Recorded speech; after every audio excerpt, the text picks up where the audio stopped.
What is going on, ladies and gentlemen? And today we are going to talk about Kingdoms of Amalur Re-Reckoning here through the backwards compatibility on the PlayStation 5. And I feel like that this game is not talked well enough. It really is one of those games to where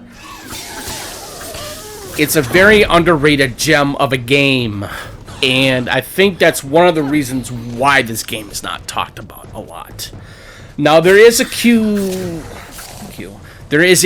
things that I would really like to talk about this game in particular, but there is one thing I will talk a little bit out of the way here real quick, is the fact that this game does not have a New Game Plus. That's one thing I will talk about here just a little bit here as I venture through this whole entire video and basically what I want to discuss about this game as a whole as well. So, New Game Plus feature. And this game does not have this feature, and it's a shame. I did a previous video on this, and I listened through most of it. You know, I listen through my videos before I do anything, so that way I know that if I make any mistakes, I know I can go back and redo it again. So this is why I'm redoing it again. So my apologies for that. Just putting that out there. Now, the New Game Plus mode. The reason why this game does not have New Game Plus is because it's very much like other games like Elder Scrolls or Fallout. And there's a reason why those games don't have New Game Plus either. But, you know, I'm talking about New Game Plus in Kingdoms of Amalur Re-Reckoning, because the reason why this game does not have this feature is because... I keep on saying that. Sorry for the repetition there. Is because this game, it really doesn't need the feature, really. And the reason why I say that is it's a game to where it's like you can do possible ways of playing this game. No matter if you're a pure might, a pure finesse, or a pure sorcery. Or you can go hybrid like Universalist. You can do might, finesse, and sorcery. Or if you want to do a hybrid between sorcery and finesse. I mean, it's endless things that you can do within the world of Reckoning, and I think that's why this game does not need New Game Plus. And what New Game Plus does in most generous of games, like like Far Cry 5 implemented it eventually after 2 years, but there are games that don't have it, but there are games that do have it as well. When you have New Game Plus, you're basically going to be able to transfer all your gear, your weapons, everything that you obtained through your first playthrough. That's what New Game Plus mode does, and this game does not have it. So I thought I'd mention that one last time. So excuse me. Now I'm going to be talking about a little bit about the loot system within the world of Reckoning, or Kingdoms of Amalur. What this game does, when it comes to the looting system, especially if you're going to go with, I mean, you have your rarities, right? It's much like Diablo, or it's much like The Division, kind of like that though too. And so it has that type of loot system. But what's different with the loot system within the world of Reckoning is it doesn't always tell you right off the rip. Well, it does tell you right off the rip sometimes when you're like in the loading screen, and it'll tell you the rarity of each type of gear that you have. It's the same thing with your weapons as well. So basically, you have your normal gear, right? If you're playing as a pure finesse, as I do, you will eventually find daggers that are going to be a level 1. That's basically based on your finesse level. Not your character level, but your finesse level. It's the same thing as with your sorcery and as your might. The only difference is between Amalur and other games, not like Diablo. Well, it's kind of like Diablo, really. But it's really more in the lines like what Borderlands does. This game has a Borderlands leveling system only for your character, but when it comes to leveling for your gear or for your weapons, it's based on your skill level, which is your finesse, your sorcery, and your might. That's what it's based on. It's not based on the level of your character. It's based on the level of your finesse, sorcery, and might. So, there are unique weapons and there are orange weapons, much like the same way as for your gear as well. And those are very hard to get. They really are. So what I found out recently is that while I was playing this game the other day, that it took me a while to finally figure this out, but there's a 50-50 chance of obtaining a unique weapon, which is purple. Same thing as like gear, like a chest piece or a piece of gloves or chest or headgear or boots. You know, it has that rarity. So when you have rarity, when it comes to weapons specifically, if you're playing as a pure rogue, you will eventually obtain a bow called Helios's. I forgot what it's called now. It was Helios something, and I was able to find it through just a random drop, which was interesting. But I was very excited about that because what I found out about that bow, it's by far one of the best unique bows in the game. Like I said, it's a purple. So like I said, it has to do with the rarity. And it's also, like I said, it also has to do with your gear as well. You know, like, for example, if you're going to go pure rogue, it all has to do with critical hit chance and critical hit damage. That's what the pure rogue does. But if you're playing as a Shadowcaster, as you saw the previous video that I put up yesterday, there's a difference between the Shadowcaster and just the pure rogue. The Shadowcaster is basically going to have like a pure rogue side, not a pure rogue side. It's going to have a rogue side and a sorcery side. So what you're going to do is that you're going to like implement the sorcery skill abilities and the finesse abilities into one cohesive build, and you're going to be basically a glass cannon. You're going to go off like a glass cannon because you're going to be using fire, shock.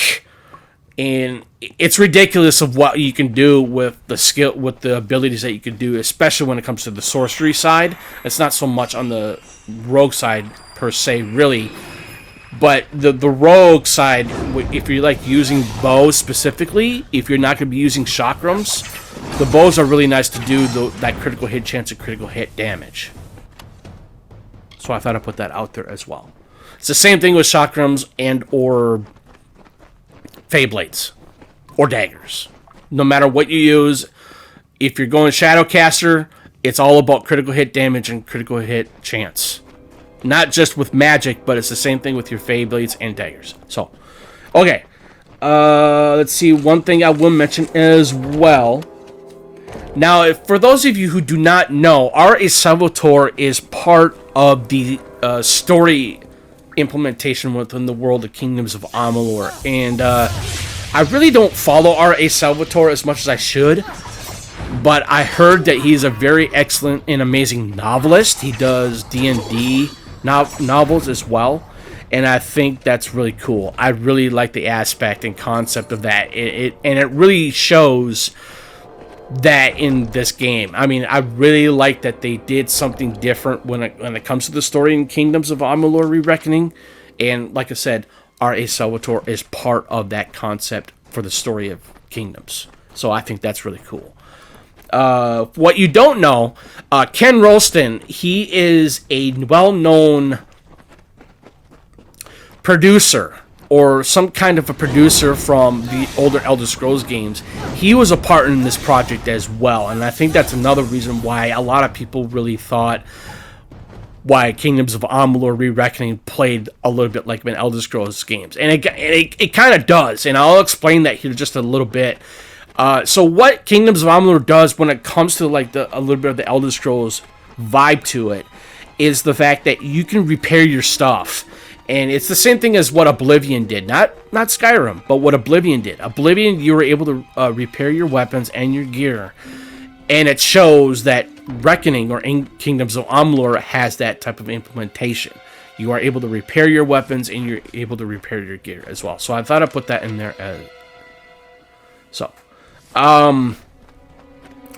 And last but not least, to put this type of information in there, is that Todd McFarlane is the lead art designer for the world of Reckoning. Specifically, I think it has to do with the monsters, really. I don't think he did any of the art style of the game, much like, for the characters or like the out structures, as in like buildings or whatnot, but he was more responsible within the world of the creatures of Kingdoms of Amalur. And I think it really shows, because Todd McFarlane is a well-known comic book artist known as Spawn. Spawn was one of his first creations after he left another comic studio. I forgot what it was called. I think it was Dark Horse, I believe. That sounds about right.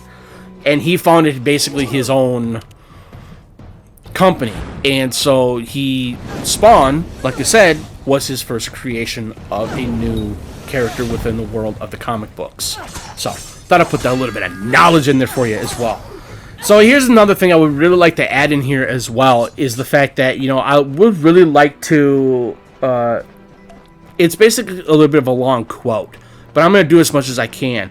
It was one of the not lead designers, but it was like one of the lead audio designers or something like that from this game, or it was something like that or the other. And he says, a lot of games and movies today, very little is left to the imagination of the viewer. And while there's a lot of really fun, exciting, and amazing things in the world of Reckoning, we also want to leave them with this hint that it's all part of an even more massive and compelling world. And what I have to say about that, he is 100% correct on that. And what I mean by that, this game really tells a lot of different types of stories, no matter where you go. Whether if it's in like caves or, very interesting infrastructures of the game, and or the outstructure of the game, the environments. Everything is going to tell a very type of cohesive type of story to that area. And I think that's what's really cool about that. I think that's one of the best things what Reckoning does in terms of that style. It's very provocative, it's interesting, it's compelling. It's a world that's definitely worth wanting to save.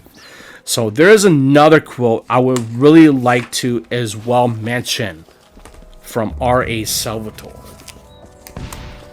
And he says, let's see, R.A. Salvatore, line from Kingdoms of Amalur: when you ask someone to save the world, you want to give them a world worth saving.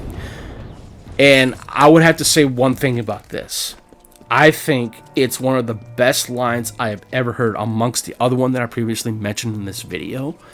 And it's true. I really do believe that, because, much of all video games that I have played in the past, whether if they're like the Metro series or the Legacy of Kain series, but I think amongst all these games from previous past until what we have now, I think Kingdoms of Amalur really does a good job of telling the story and telling the world of this game as itself, that it is a world worth saving.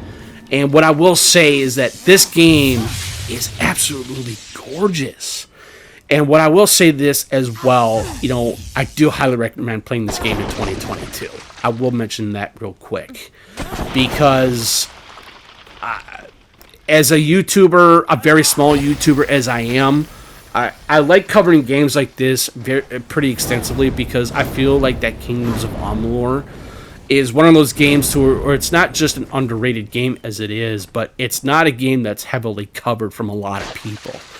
And I feel like that for me, especially as a gamer as I am, and as a small content creator, and I'm not doing this for profit, I'm just doing this for fun. So I feel like that I should be, I'm not saying entitlement, I just feel like that I need to put my point across, or my opinion across, of how I really truly feel about this game.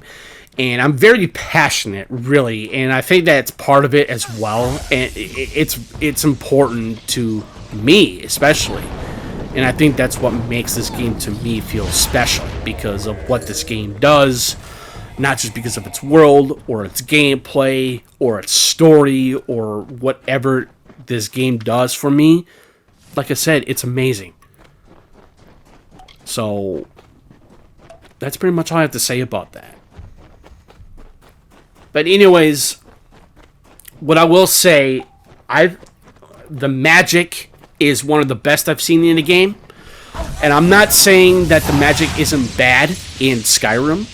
Now, if I were to basically possibly compare the magic system within Kingdoms of Amalur versus vanilla Skyrim, Kingdoms of Amalur is better in terms of its magic.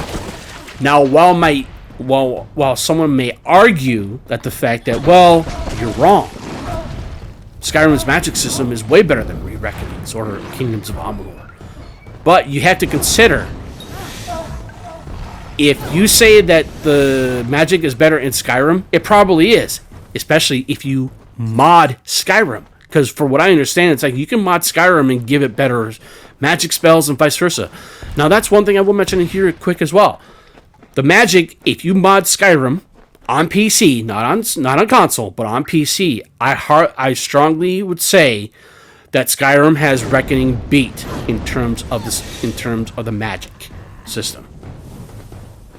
That's all I will say. But I'm not saying that the magic system in Reckoning or Kingdoms of Amalur, it's robust, it's unique, it's a little different. But like I said, it still feels like an Elder Scrolls game. And then I think that's another thing. That's why I think that this game is special to me, because I am a huge Elder Scrolls fan. I do love the Fallouts. I think those games were absolutely amazing as well. But I'm more of an Elder Scrolls. I don't know what it is with the Elder Scrolls. I think it just has to do with Norse mythology within Skyrim, or the mythical and or magical element that what Oblivion did, and Morrowind. Ugh.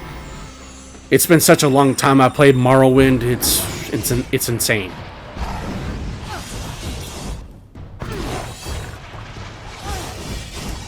But that's pretty much it. But if you have any comments or questions, please feel free to put them in the comment section below. One thing I will add is that I will no longer ask or tell anybody to go ahead and like and subscribe. That is your job. It's not mine, because I feel like that if I want to get more subscribers or more viewership, that's more on the side of people who watch this type of content. So, but like I said, please just feel free to put any comments or questions you might have. Please put them in the comment section below. But I'm more than happy to reply back and have any kind of civilized and cool, awesome conversations with such amazing people out there, which there are. But thank you for tuning in. Really greatly appreciate it. Have a good Sunday. Have a good rest of your weekend. And peace.